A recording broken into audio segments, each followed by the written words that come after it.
Joining us now, Texas Congressman and presidential candidate Ron Paul. That was quite a moment between you and Rudolph Giuliani. I wonder if that had gone on a little longer, just what might have happened in that little mini debate within the debate that happened tonight. Maybe he'll debate me on foreign policy. I'd be delighted to debate him on foreign policy, where we each got to explain our positions. The question that kept coming up for you was that you are not saying the same things the other Republican candidates are saying. That's true. You seem to be not in sync with what the party itself is saying.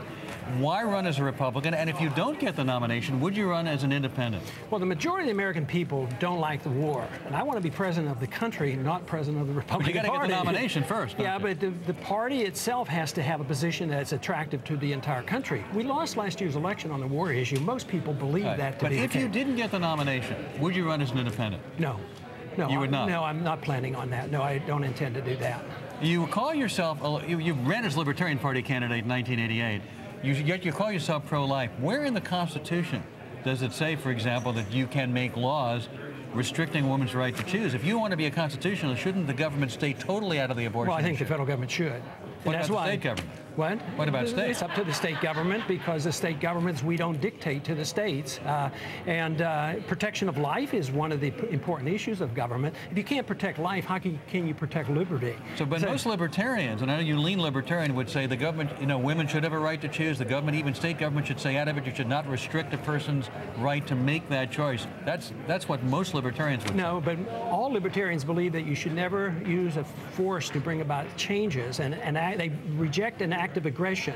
A fetus is alive, it's human, and has legal rights. If you kill it, Ron, you have committed an act of aggression. I want to go back to this exchange you had with Mayor Giuliani here for just a second. Are you suggesting the United States of America caused the attack on 9/11? No, I think that's a cop-out. When people imply that, what you're saying is that if you don't endorse my foreign policy, you're un-American, you're unpatriotic. I never said anything like that. I don't say you're suggesting. No, but I think that was the point in the debate, that if I didn't endorse this foreign policy, you turn it around, or he turned it around. I'm not saying that, but what specifically then are you saying? Are you suggesting that our policies are causing the hatred of people that would cause them to want to kill us? I think it contributes significantly to it, and this is exactly what our CIA tells us. And anybody who's done any research on this has found out. What have we done to cause the attack? What did America do to cause the attack on 9/11? Okay, the Americans didn't do anything to cause it, but policies over many years caused and elicited hatred toward us, so somebody was willing to commit suicide.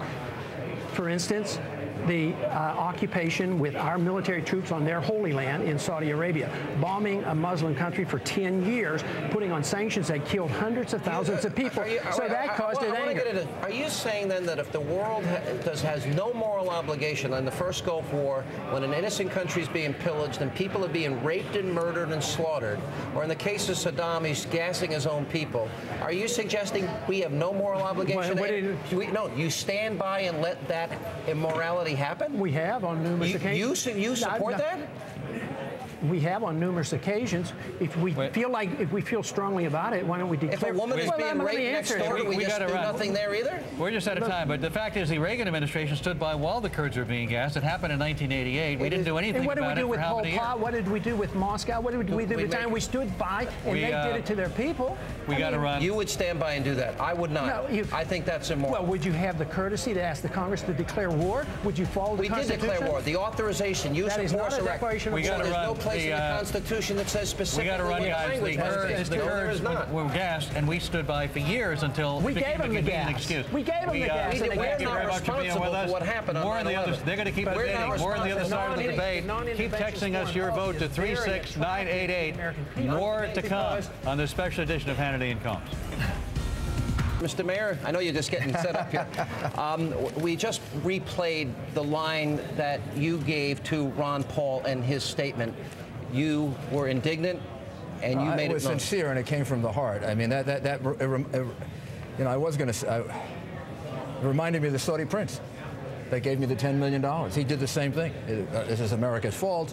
The way America has outreach to the world. Look, it's real simple what happened. These people came here and killed us because of our freedom of religion, because of our freedom for women, because they hate us. And all we have to do is look at last week, and these people in Fort Dix, who are still here planning to kill us, 3 of them illegal immigrants, the other 3 here in other ways. But the reality is, if you're confused about this, Yeah. I think you put our country in much greater jeopardy. The reality is these people are planning to kill us because, and this is hard for people to recognize, I usually hear this on the Democratic side, don't usually hear it on the Republican side. You've got to face reality. If you can't face reality, you can't lead. You wanted him to retract the statement, and then he went back and he defended it more. I don't exactly know what he said after he said that, but what I wanted to say is this is precisely what that Saudi prince said, that American foreign policy has caused the attack of September 11, and we gave him $10 million back, and I never expected to hear it at a Republican presidential debate.